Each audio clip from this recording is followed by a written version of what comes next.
आदरणीय महंत श्री सोनपेटकर बाबा जी, श्री कृष्ण ज्ञान मंदिर सहारनपुर के संस्थापक व्यवस्थापक, श्रद्धेय पूजनीय श्री अनुपोनी जी, इनसे मेरी करीब 30-35 साल पहले मुलाकात हुई थी और इन्होंने मुझे कहा था कि मुझे आपके पास गीता पढ़नी है। मैंने कहा कैसे वो संभव होगा, तुम कहाँ रहते हो, हम कहाँ रहते हैं, और अध्ययन के लिए तो बहुत लगन चाहिए। और मुझे इस बात की बड़ी खुशी है कि उसके बाद हमारी आज ही ऐसी मुलाकात हुई है कि मैं विद्वत स्वरूप उनको आज देख रहा हूँ। उन्होंने अपनी तपपूर्ति कर ली है, तो मुझे बहुत खुशी हो रही है कि मेरे से प्रेरणा ग्रहण करके उन्होंने अपना उच्च अध्ययन किया ब्रह्म विद्या का। और दूसरा, उत्तर भारत में एक धर्म की गंगा बहाई। सहारनपुर में मंदिर तो था, खंडहर बना हुआ, लेकिन सुना था कि कोई जाता भी नहीं वहां पे। आज यहाँ पर इतनी उपस्थिति देखकर ये बड़ी हमारे गौरव की बात है कि हमारे धर्म का प्रचार हो रहा है। और दूसरा, आपके लिए ये बड़ा स्वाभिमान की बात है कि आपको ईश्वर का धर्म मिला, मार्ग मिला, ईश्वर के पास जाने का रास्ता इन्होंने दिखाया। यह एक हमारे लिए बहुत स्वाभिमान की बात है। और भी न जाने कितने लोगों को ये मार्गदर्शन करेंगे। इनके पास साधन है, ईश्वर ने इनको शक्ति दी है, साधन दी है। दूसरा, आज के कार्यक्रम में शर्मा जी ने जो गीत गाए, मैं उनसे भी बहुत प्रभावित हूँ। गीत तो बहुत लोग गाते हैं, लीला चरित्र में भी आता है। एक गीत गा रहा था तो भगवान भाई साहब ने कहा कि ये गीत गा रहा है। भगवान ने कहा गीत तो सब गाते हैं लेकिन भाव नहीं है उसमें। तो ये भाव विभोर होकर के गीत गा रहे थे, ये इनकी विशेषता है। ऐसे मार्गदर्शक लोग आपको प्राप्त हुए हैं, यह बहुत गौरव की बात है। ब्रह्म विद्या का नित्य पठन होता है, यहाँ पर प्रवचन होता है। बाबा जी ने, मुनि जी ने मुझे बताया। तो ब्रह्म विद्या की चर्चा तो मैं नहीं करूंगा, परंतु इन शास्त्रों में, गीता में, ब्रह्म विद्या में सारांश में क्या बताया है, इसे आप सुने, अपने जीवन में उतारें। आप जहां हैं वहीं से धर्म की शुरुआत हो सकती है। भगवान कृष्ण कहते हैं, अपिचेत सुदुराचारो भजते मामन अन्य भाग साधु रेव समन्तव्य सम्यक व्यवस्थितो ही सा।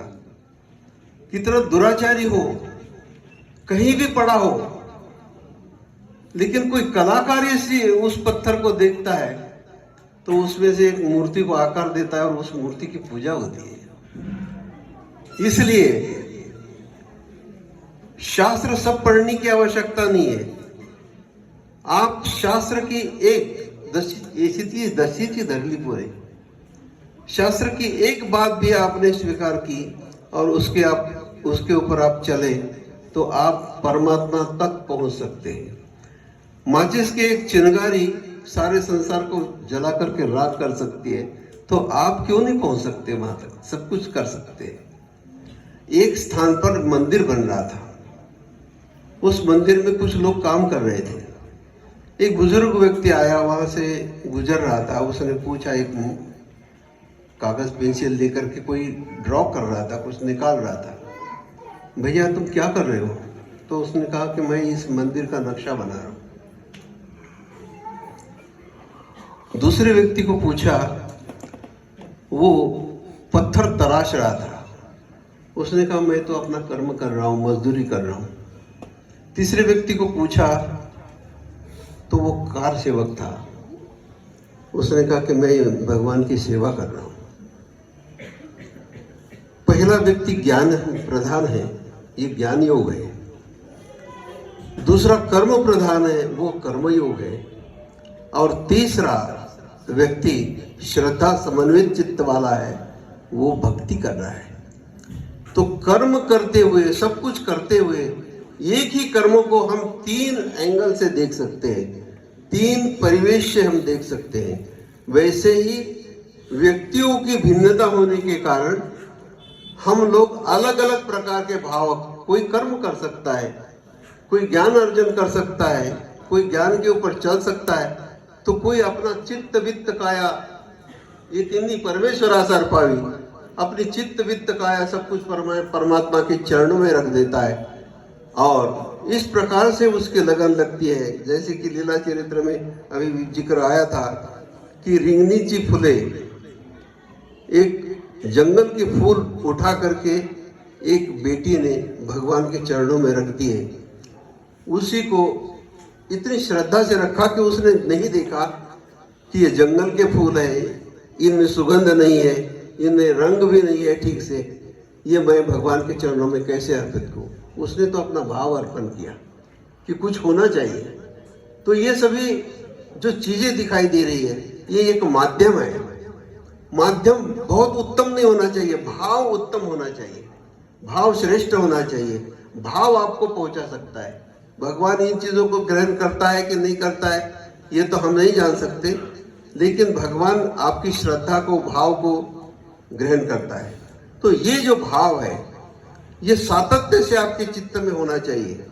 रामानुजाचार्य ने इसको एक बात बताई है, या चित्तम विषय स्वन पाइना। जैसा हमारा चित्त विषय में होता है, विषय वासना में होता है, या पदार्थों को खाने में होता है, तो पूरे लगन से उसको ग्रहण करता है। वैसा ही चित्त यदि हम परमात्मा के प्रति लगाते हैं तो परमात्मा हमें प्राप्त हो सकता है। टॉलस्टॉय की एक बहुत प्रसिद्ध कहानी है और आपने सुनी भी होगी। एक मंदिर था, अपना चर्च था, उस चर्च में एक पोप था, पादरी था। तो पादरी लोगों को रोज उपदेश देता था। लोग आते थे, उसका उपदेश सुनते थे और चले जाते थे। अब उपदेश सुनने में भी थोड़ा सा ज्ञान तो होना ही चाहिए आदमी को, तभी समझ में आएगा। तो लोग सुनते थे, चले जाते थे। ऐसे ही किसी दिन वहाँ जंगल में रहने वाले 3 आदमी आए, वो आपस में मित्र थे। उन्होंने सुना और उनके अंतःकरण में एक भाव पैदा हुआ कि अरे हमें भी अपने भगवान की भक्ति करनी चाहिए, भगवान को याद करना चाहिए। वो बीच में नदी थी, नदी के दूसरे किनारे पे जंगल था, उस जंगल में रहते थे। वहाँ जंगल में जाकर के उन्होंने साधना आरंभ की, पर वो अनपढ़ थे। उन्होंने कहा कि हम भगवान की प्रार्थना करें कैसे, हमें प्रार्थना तो आती नहीं। एक ने दूसरे को कहा, भैया तुझे कुछ आता है? उसने कहा मुझे भी नहीं आता। तीसरे को कहा, उसने कहा मुझे भी कुछ नहीं आता। अरे हम सारे तीनों भी निपट गवार हैं, हम प्रार्थना कैसे करेंगे भगवान की? तो उन्होंने कहा ऐसा है, हम अपने हिसाब से प्रार्थना बना देंगे। तो बोले कैसे? तो हम ऐसी प्रार्थना करते हैं, हम भी 3 तुम भी 3, हम पर कृपा करो। हम भी 3 हैं और तुम भी 3 हैं। एक रचना करता है, एक संवर्धन करता है, एक संहार करता है। हम भी 3, तुम भी 3, हम पर कृपा करो। बैठ गए तीनों प्रार्थना करने में, और उनकी प्रार्थना भगवान तक पहुंच गई। भगवान उनके ऊपर प्रसन्न हो गए। लोग दूर दूर से उनकी प्रार्थना सुनने आते थे कि वो क्या करते हैं, साधना करते, 2-2, 4-4 दिन बैठते उठते दिखाई नहीं देते, एक ही जगह ध्यान लगा के प्रार्थना करते रहते। हम भी 3, तुम भी 3, हम पर कृपा करो।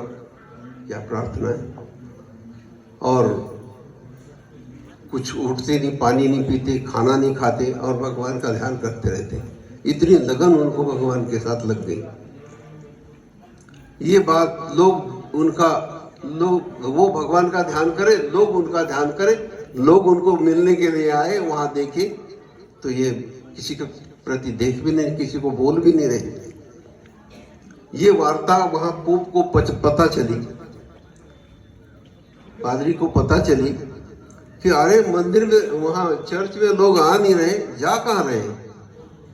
तो पता किया उसने, तो पता चला कि नदी के दूसरे पार 3 महात्मा बैठे हैं और वो प्रार्थना कर रहे हैं भगवान की, और वो भगवान की प्रार्थना भगवान सुन रहे हैं, और वो उठते नहीं, बैठते नहीं, ध्यान में इतने मग्न है कि किसी की तरफ देखते भी नहीं।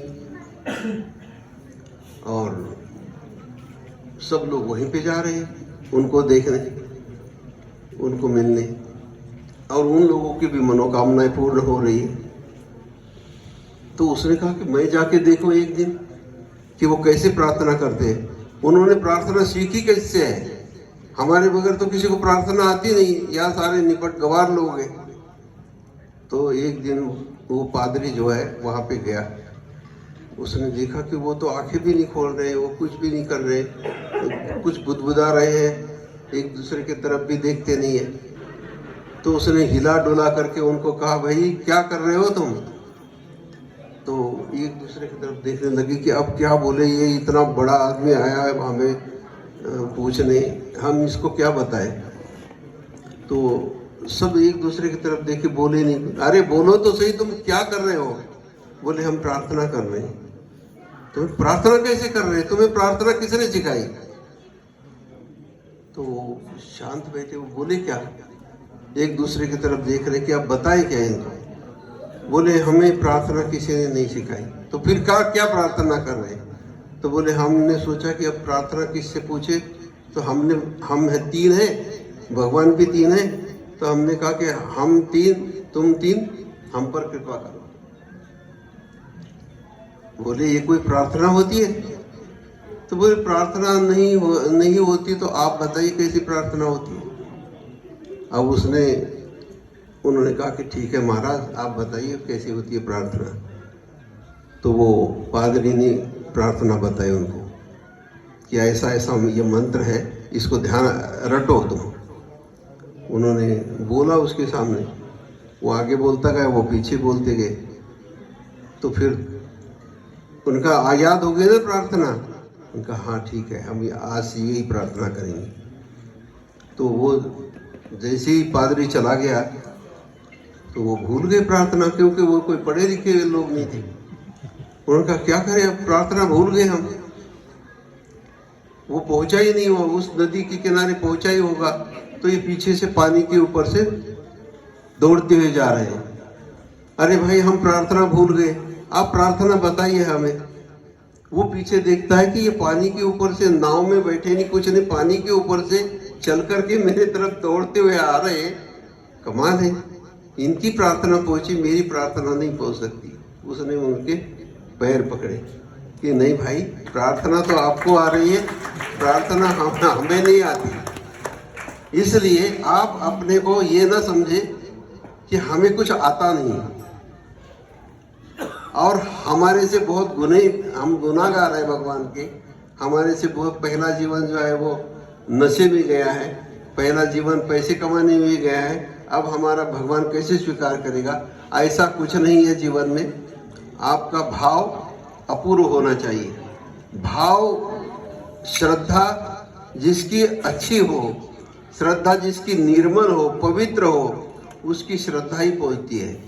एचैव सात्विका भावा राजसा तामसाचे।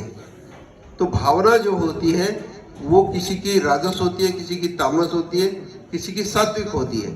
अपने भाव को, अपनी श्रद्धा को सात्विक बनाने की कोशिश करनी चाहिए, क्योंकि सात्विक जो भाव होता है, सात्विक जो श्रद्धा होती है, सत्व से ही ज्ञान की प्राप्ति होती है और सत्व से ही परमात्मा के पास पहुंचने का मार्ग बनता है। बोले कृष्ण भगवान की।